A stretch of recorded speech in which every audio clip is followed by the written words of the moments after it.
everybody, Adam back in the garage, and today we're looking at black Rhinos.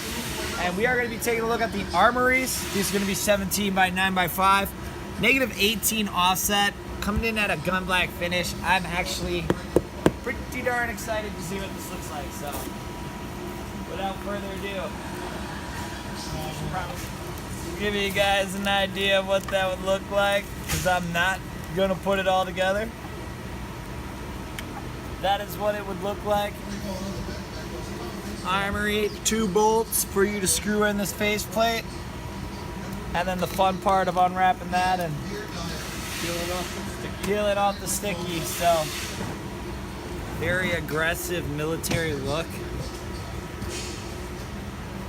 Imitation bolts. But not bad. Tell us what you guys think of these in the comments below.